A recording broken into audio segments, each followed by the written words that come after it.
Chapter 7. Emotional Strain. The months slipped by, and with each passing day, the transformations of Ash and Dawn became permanent fixtures in their lives. Whatever faint hope they had clung to, that they could reverse the changes or find some magical solution hidden in their journey, had slowly dissolved. The transformations were complete. Ash had become Dawn, and Dawn had become Ash. Ash's struggle. Ash sat alone, on the edge of a lake, in the quiet wilderness, outside Jubilife City, his reflection staring back at him in the still water. He barely recognized the face that looked up at him. His once boyish features were completely gone, replaced by the delicate feminine contours of Dawn's face. His high cheekbones, full lips, and long eyelashes gave him an undeniably soft, almost ethereal appearance. His hair, dark and thick, cascaded down his back in silky waves, brushing against his bare shoulders. It was identical to Dawn's. He had given up trying to keep it tied back or short. It was impossible. He ran a hand through his hair, watching the way it shimmered in the sunlight. It was beautiful, he couldn't deny that. But it wasn't his. His body was fully hers now.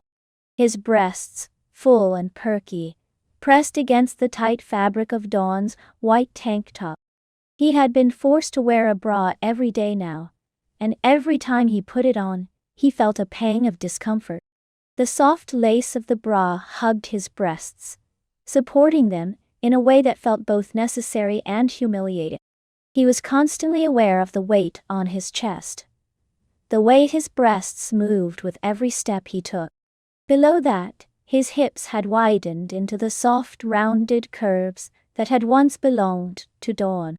His waist was slim, his stomach flat, and his butt. He didn't even want to think about it.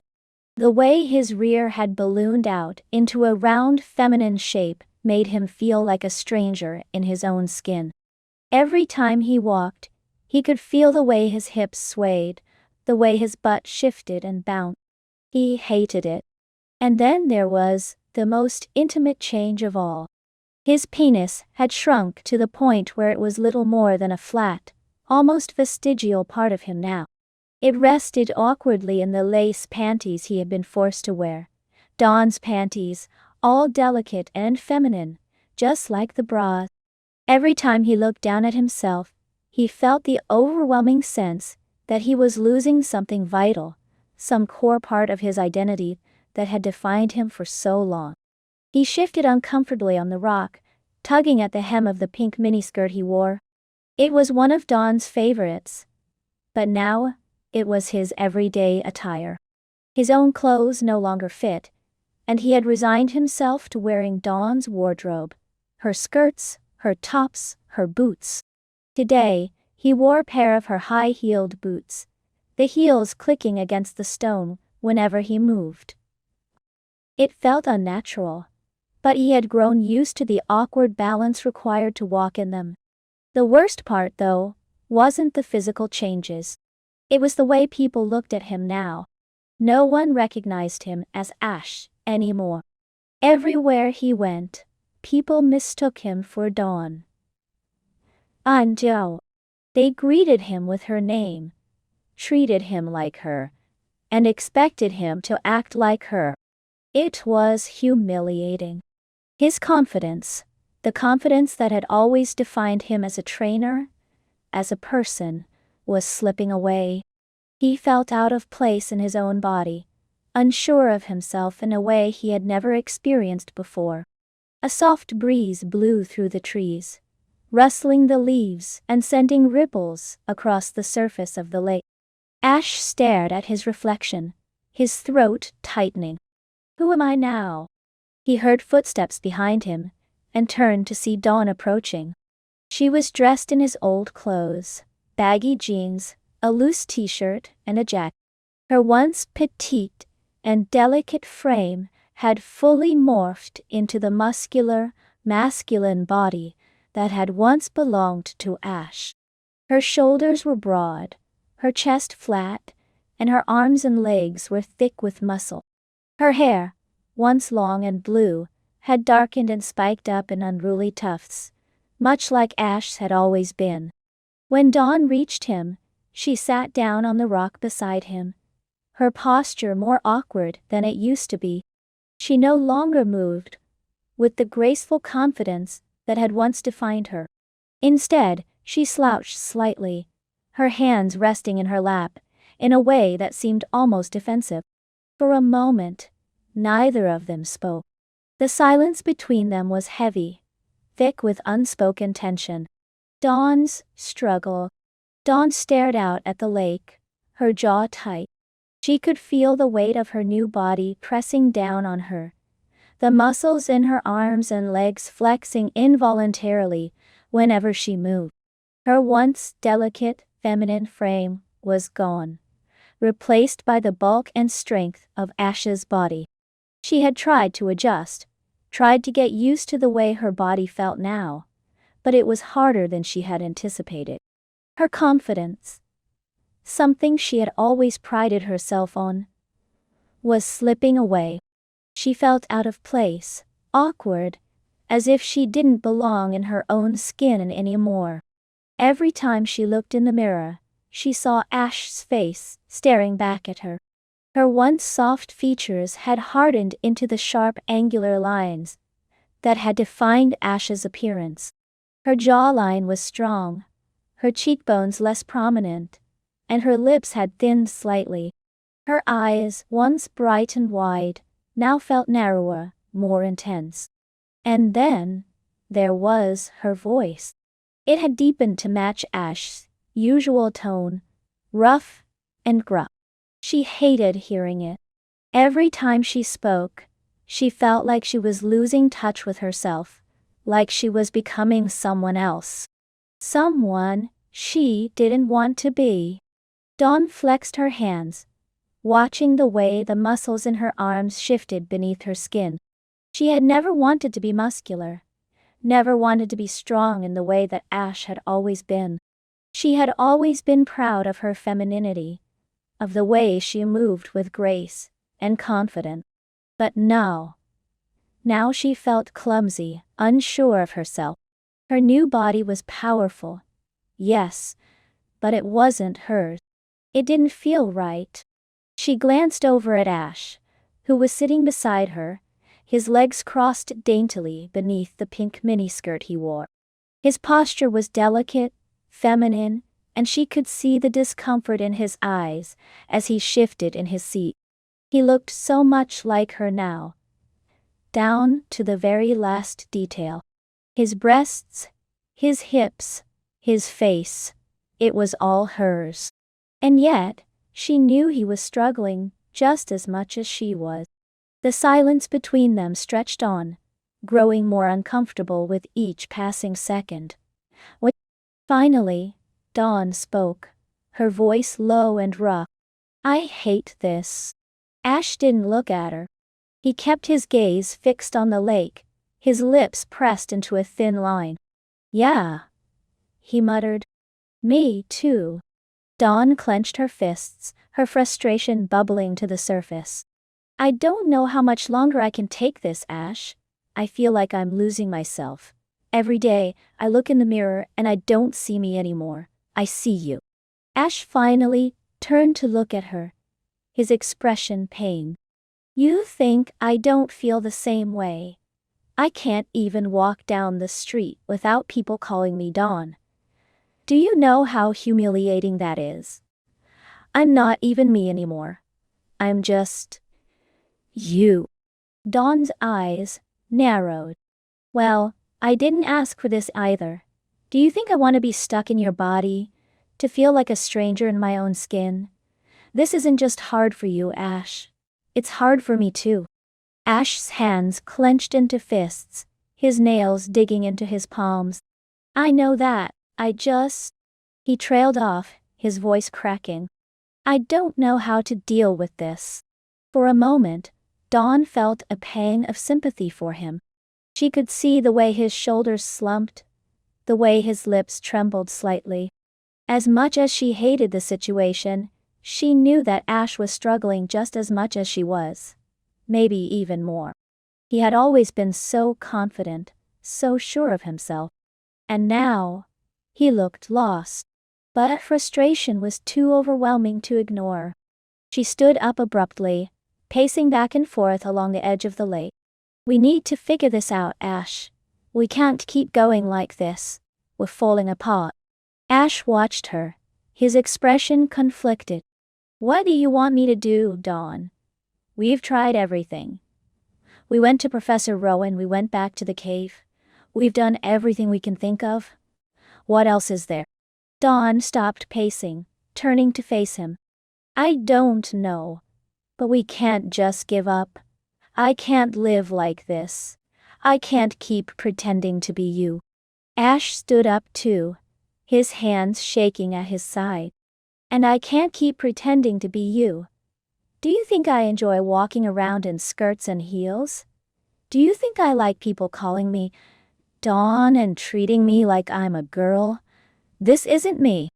They stood there, facing each other, their chests heaving with frustration. The tension between them was palpable, thick and suffocating. They had always been close, best friends, partners in their journey.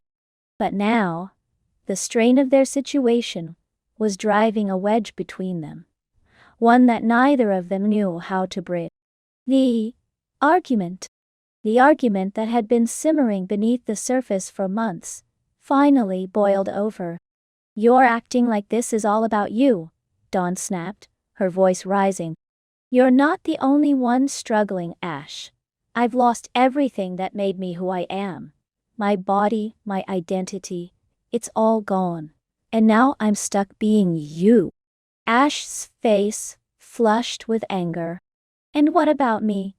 Do you think it's easy for me to walk around looking like a girl? To wear your clothes? To have people mistake me for you?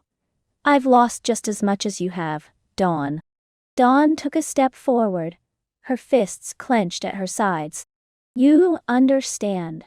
You've always been strong, always been confident. But me? I've built my entire identity around being me, around being Dawn. And now I'm stuck in a body that doesn't feel like mine. I don't know how to be this person. Ash. I don't know how to be." Ash's eyes blazed with frustration. "You think I know how to be you? Every day I wake up and I have to look in the mirror and see your face staring back at me. I have to wear your clothes, walk in your shoes, literally. I don't even know who I am anymore. I feel like I'm losing myself, piece by piece." Dawn's voice cracked as she spoke. "I'm scared, Ash. I'm scared that I'm never going to feel like myself again. That I'm going to be stuck in this body forever, and I won't know who I am anymore." Ash's anger faltered for a moment, replaced by a flicker of understanding. He could see the fear in Dawn's eyes, the same fear that had been gnawing at him for months. They were both lost, both struggling to hold on to their identities in the face of something they couldn't control. "I'm scared too," Ash admitted, his voice softening. "I don't know what's happening to us, and I don't know how to fix it. But we can't keep fighting like this. We need to stick together." Dawn's shoulders slumped, the fight draining out of her. She sat back down on the rock, her hands trembling, as she buried her face in them. "I don't want to lose you, Ash. We've always been a team. But I feel like we're drifting apart." Ash sat down beside her, his heart heavy. "We're not drifting apart, Dawn. We're going through something really hard. But we'll get through it. We have to." They sat in silence for a long time, the tension between them slowly ebbing away. The sun was beginning to set, casting long shadows across the lake, and the air was growing cooler. Ash felt the weight of his new body pressing down on him, the unfamiliar curves and softness that had become his reality. But for the first time in a long time, he didn't feel entirely alone in his struggle. Dawn looked over at him, her eyes filled with a mixture of fear and determination. "We'll figure it out, right?" Ash nodded, though the uncertainty still gnawed at him. "Yeah, we will." But deep down, both of them knew that the road ahead was anything but certain. The emotional strain of their transformations had taken its toll, and the cracks in their friendship were growing wider with each passing day. And as much as they wanted to believe they could fix it, neither of them knew how. A shaky truce. In the days that followed, Ash and Dawn made an unspoken agreement to try to be more patient with each other. They still argued, still snapped at each other when the stress became too much. But there was a new understanding between them, a fragile truce born out of their shared fear and frustration. Ash tried to adjust to his new life as Dawn. He forced himself to wear the skirts, the bras, the heels, even though every part of him screamed that it was wrong. He smiled politely when people called him Dawn, even though it made his stomach twist with discomfort. He tried to act like everything was fine, even though he felt like he was slowly losing himself. Dawn, too, tried to adjust. She worked on controlling her new strength, on moving with more grace despite the unfamiliar bulk of her body. She tried to ignore the deep, masculine voice that came out of her mouth every time she spoke. She tried to be more like Ash, more confident, more assertive, but it felt like she was playing a role that didn't fit.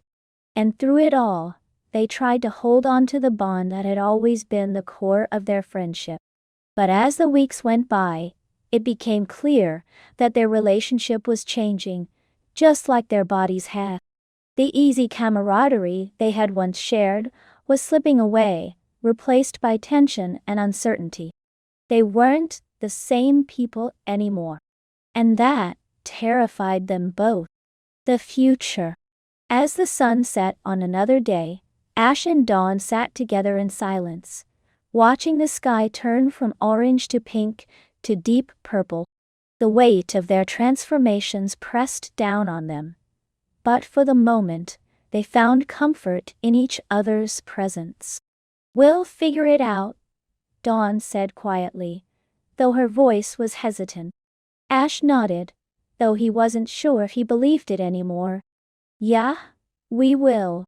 But as the darkness settled around them, both of them knew that the emotional strain of their situation was only growing heavier. And the longer they stayed trapped in each other's bodies, the harder it would be to find their way back to themselves. Time was running out, and neither of them knew how long they could hold on.